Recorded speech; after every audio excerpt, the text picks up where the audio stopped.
Flip over the reel you trust most. Go on, the one clamped to your favorite rod right now. There's a name on it you'd defend in a bar.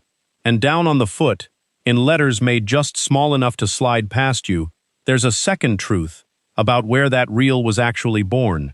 For most of you, that second truth is a country you did not expect. That pen your granddad swore by? A lot of the modern lineup is stamped made in China. That Abu Garcia with the tough, American-sounding pedigree? China, Korea, Taiwan. The names that built this whole sport on American soil mostly pulled up stakes and left, one production line at a time, so quietly that nobody watched the factory lights go dark. So here's the real question almost nobody in this industry answers straight. In a world where nearly every reel maker builds offshore now, which companies still machine and assemble a reel right here, on American ground? The honest list is shockingly short, and the single biggest name you assume is American turns out to be mostly imported. But stay with me, because I've got two things you are going to want. First, there is one reel sitting on nearly every Made in America list online, and it's the exact one I'd grab your arm and stop you from buying in 2026. I am going to name it, flat out, before we're done. And second, the honest answer to should you even buy American is probably not what you think, especially if you fish freshwater like I do. We'll get to both. Do not leave early. Quick, because it changes how you hear everything after. I've spent years on both ends of this thing. The water end, bass, walleye, pike, a little trout, and more catfish than I'll admit to my doctor. And the boring end nobody films, where gear gets sourced, priced, and stamped before it ever hangs on a peg hook. That second view ruins you a little. You cannot stand in the reel aisle the same way again. And here's the one idea the whole industry has zero reason to teach you, because nobody makes a dime showing you how to read the foot of a reel. It makes you buy less and keep it longer. Hold on to that one. And let me kill a fight before it starts down in the comments. A reel built overseas is not a bad reel. A Shimano out of Malaysia is a phenomenal machine. A Daiwa from Vietnam will outfish most of us on our best day. This is not that argument. This is a completely different question. Not which reel is good, but which reel is actually American, and how on earth that answer got so small. So let's clear the giants off the table fast. Shimano, Japan and Malaysia. Daiwa, Japan, Vietnam, the Far East. Abu Garcia, China, Korea, Taiwan, with only the old ambassador still trickling out of Sweden. None of the big three build a single reel on U.S. soil. And here's the uncomfortable part for the flag wavers. Pflueger is an American name whose reels are made in China. Shakespeare's sold tackle here since the 1890s and builds its modern reels overseas. Owning an old American name and building an American reel are two completely different things. Most of these heritage brands now live under the same handful of giant parent companies, and a parent builds where it's cheapest. The name on the box survived. The factory that earned it did not. So who is actually left? A tiny handful of shops. And I want you to hold one single question in your head for every one of them, because it's the question that decides whether your wallet should care. Is this reel actually for you, or for a kind of fishing you don't even do? We start with the one giant that never fully walked away, Penn. And the truth here is a split decision. So watch the model, not the badge. Penn was founded in 1932 by a German immigrant named Otto Hense in Philadelphia, right in the teeth of the Great Depression. Within 2 decades, his reels were on the boats landing record tuna and marlin. Picture the one you already know, that big reel screaming on Quint's rod in the movie Jaws, while the shark drags the whole boat backward. That's a Penn Senator. Real tool, not a prop somebody dreamed up. And that Philadelphia plant is still running today, but only for the big game stuff. The International, the Senator, the torque lever drags, those are still machined in Philly, built like the American tanks they are, and a Senator has hauled in more big game world records than any reel in the sport. For decades through the golden age of offshore fishing, from the tuna grounds off Bimini to the canyons off the Northeast, the Senator was simply the real serious crews reached for when a giant showed up boatside. That reputation was forged in Philadelphia, and a piece of it is still forged there today. But reach up in a big box store and grab a Penn Battle off the wall, and you are holding a very good reel made in China. Same brand, two completely different worlds. So, Is Penn for you? If you chase giant catfish, or you fish saltwater, an International is a $200 and up heirloom worth every cent. If you're throwing spinnerbaits for bass, the Philadelphia reels were never built for your pond. And the real one? Look for Made in USA stamped right there on the foot, on the metal, not the box. Number 2. Accurate. If Penn is the old giant, Accurate is the machinist's machinist, a California family shop, and they do not stamp and assemble their reels. They cut them, from solid bars of aluminum, on computer-controlled mills, to tolerances you feel with the pad of your thumb. That family grew out of a precision shop that was already cutting aerospace-grade work, then turned that loose on fishing reels, their twin-drag clamps breaking pressure on both sides of the spool at once, so when a tuna decides to leave, the reel doesn't flinch. Is it for you? Almost certainly not, unless you're going offshore. These start north of $300–400 and climb hard from there. It's a blue water tool, gorgeous, elite, and completely pointless on a bluegill pond. Number 3. Avet, out of Chatsworth, California, about as pure as domestic manufacturing gets. A family shop that cut its teeth on precision medical and fiber optic parts, thousandth of an inch work, now machining reels from aircraft-grade aluminum, anodized in a rainbow of colors, every one wearing that Made in USA stamp. Same question, is it for you? Same honest answer, mostly. This is a saltwater conventional reel. If you jig, if you fish the coast, an Avet is a real American reel, a normal working angler can actually afford, often in that $200 to $400 range. If you fish a farm pond, you are paying for salt-grade engineering you will never once load. You feel the pattern yet? Look back over the list so far. Every single one is a saltwater or big game reel. Hold that thought, because it is the whole secret of this video, and I am going to crack it wide open in a few minutes. Number 4. Seigler, hand-built down in Virginia Beach. Founded 2009, and one of the very few outfits that can honestly say the whole reel, designed, machined, assembled, happens inside the United States. Here's why people won't shut up about them. They brought that cut-in-America quality down to reels you actually fish on a regular trip, not a trophy you keep behind glass.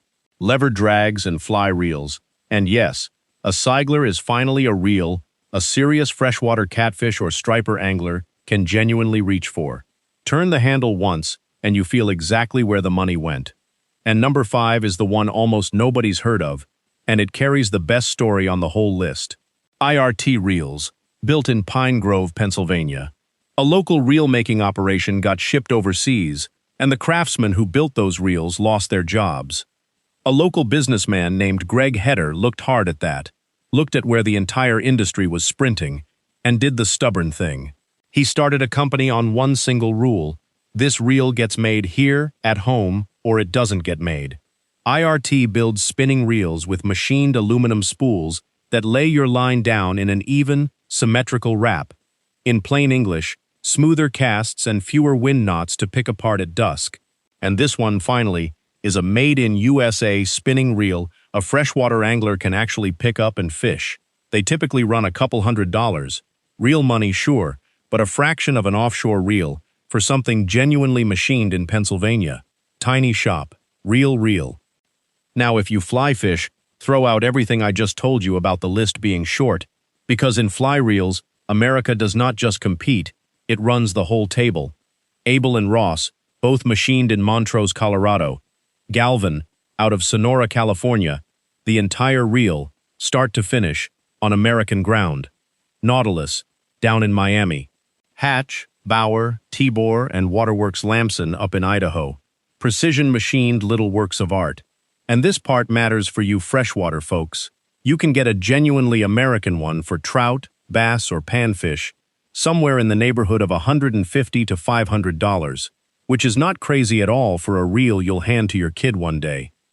And there is a real reason fly reels survived here when almost everything else fled. File it away, it is about to explain this entire video. But first, the reel I promised to name, the American reel I would stop you from buying in 2026. And here's the twist that makes it perfect for this whole conversation. It's the Van Staal. Now, Every surfcaster on the East Coast will tell you the Van Staal is the great American gold standard. Sealed, bomb-proof, the reel you buy once and hand down. The Northeast striper crowd built a genuine cult around them. You'd see the same reel bolted to a plugging rod, getting dunked in the wash night after night for a decade, and still turning smooth. And for years, that reputation was the honest truth. Here's what almost nobody has caught up to. The Van Staal is now owned by the same giant that owns half these heritage names, and the current reels are built overseas. The mythology is American. The reel in the box these days is not. So if you walk in and pay gold standard American money for a brand new Van Staal in 2026, believing you are buying American craftsmanship, that is the one I'd stop you on. Not because it's a bad reel, because you would be paying a premium for a flag that isn't on it anymore. That right there is the whole game of this video in a single reel. The name outran the country, so you ask the only question that matters. Where was this exact reel machined? And one more warning while we're standing here, because this one costs people real money. There's a whole corner of small, custom American reel builders, beautiful reels on paper, where anglers have publicly reported paying 4 figures up front, then waiting a year, or never getting the reel at all, and never getting the shop back on the phone. I am not going to name one and hang them from a chair on the internet, because the point is not one company. The point is the skill. Before you ever wire a deposit to a small custom builder, you do 10 seconds of homework. Search the brand name with the words "not received" or "no reel." Read the surf forums. Check the Better Business Bureau. A Made in USA stamp is not, by itself, a promise the reel ever shows up at your door. Go in with your eyes open. That is the entire reason this channel exists. Which drops us right onto the question the other guys never actually answer. Everybody says the American list is short because of cost. True, but lazy, because if it were only cost, the list would be completely empty. So why these reels? Why is nearly everything left a big game drag, a sealed surf reel, or a fly reel, and almost never the everyday spinning reel that most of you actually fish? The answer is not money, it's physics. 3 problems you simply cannot fake with assembly. Start with drag. A big game lever drag is not really a fishing reel, it's a brake. When a 200-pound tuna sounds straight down, that reel has to hold 40, 50, on the biggest ones over 100 pounds of pressure, dead smooth for an hour, while friction tries to cook the whole thing alive. Get it a hair wrong and you pop the line or lose the fish of a lifetime. That is a machining problem, not an assembly problem. You cannot stamp your way to it. So the shops that can hold those tolerances, they stayed home. Now take sealing. A surf reel lives in a world built to kill it. Sand ground into the gears, salt water washing clear over the top, cast after cast fired into the wash. Keeping the ocean out of a reel that gets fully dunked takes machined surfaces that mate together so perfectly there is simply nowhere for water to sneak in. Machining, not assembly. Then there's flex, and this one you can feel yourself. Hang a genuinely big fish on a cheap frame and it flexes. The gears shift a hair out of alignment, and you feel it as grinding and lost cranking power at the exact moment you needed that power most. A body machined from one solid block of aluminum simply holds its shape while the fish tries to tear it apart. That is why the serious American reels are cut from a solid billet, not molded together out of a bag of parts. And the fly reels survived for the exact opposite reason. Because they're simple. A precision spool, a frame, a drag. Simple enough to machine here at a price real people will pay, and bought by anglers who care about the cut. And there is your whole rule, the entire video, in one sentence. American reel making survived precisely where the machining is the whole point, and the customer is willing to pay for it. And everywhere the reel is mostly assembly, and the buyer only wants the lowest sticker price. That work left, and it is not coming back. So now the question that actually decides whether one word of this matters to your wallet. Should you, a bass, walleye, crappie, catfish angler, be chasing a made-in-USA reel at all? Here's the honest answer most channels will never give you, because it doesn't sell a thing. For most of your fishing, no. Look back at that whole American list in your head. Every one was engineered to solve a saltwater or big game problem you simply do not have on a Tuesday evening bass pond. Buying a $500 American offshore reel to fish a quiet farm pond is like buying a diesel dump truck to carry your groceries home. Sure, it'll do it. You just paid a fortune for a machine you will never, ever load. So here is exactly when American toughness earns its price. And when it's pure ego. It earns it where reels go to die. Heavy saltwater, the surf, giant flathead catfish that bulldog you into the timber, muskie ripped out of thick weeds, anything where you lean on that drag until it screams. That's when a machined body and a machined drag is worth every dollar. Because the imported reel is the one that fails first. In the one moment you cannot afford it. And when is that money flat out wasted? Finesse bass on light line, panfish off a dock, trout on a 4-pound leader. Anywhere the fish physically cannot outpull your drag. There, a good $100 import will outlast your own interest in replacing it. And the little flag on the box is nothing but marketing. And the one exception, and it's a big one for us freshwater folks, fly reels. If you fly fish, you get to buy American, at a sane price, for a reel that actually fits your water. That is the door standing wide open. And before anybody decides this whole thing is just about spending more money, here's the one move you can make on your very next trip that beats any brand on the box, American or not. Whatever reel you own, the thing that actually kills it is neglect, not the country it came from. After a saltwater or a sandy trip, give it a light freshwater rinse. Never a hard blast from the hose, because that drives the salt straight into the seals. Wipe it dry. Back the drag off between trips so those washers aren't sitting compressed for months. And put a single drop of reel oil on the handle knob and the bail. That costs you nothing, and it'll keep a $100 import turning longer than a neglected $500 reel. Nobody sells you that, because it's not patentable, and it makes you buy fewer reels. Which is exactly the whole point of this. Now, you want to check any of this yourself, standing right there in the aisle, in 10 seconds flat? Here's the skill nobody will ever sell you. Made in USA is a real, legally defined claim. The Federal Trade Commission actually polices it. And to stamp those 3 words, all or virtually all of the reel has to be built and sourced right here. That is exactly why so few reels can honestly say it, and why the ones that can will shout it. But now watch the near misses, because this is where they get you. Designed in USA, engineered in USA, assembled in USA. Every single one of those is a careful, lawyer-approved way of telling you the reel was actually built somewhere else. A reel designed in a California office and screwed together from imported parts can wear designed in USA with a completely straight face. So flip the reel over and read the stamp on the foot, the metal, not the box, not the ad, and check the exact model, because one company will build some reels here and import the rest under the very same famous name. Point your phone camera right at the foot and zoom in if you have to. On a real American reel, that stamp is proud and obvious. They want you to see it. On an import, you'll usually just find a small country of origin line tucked exactly where they're hoping you won't bother to look. And the tell that basically never lies.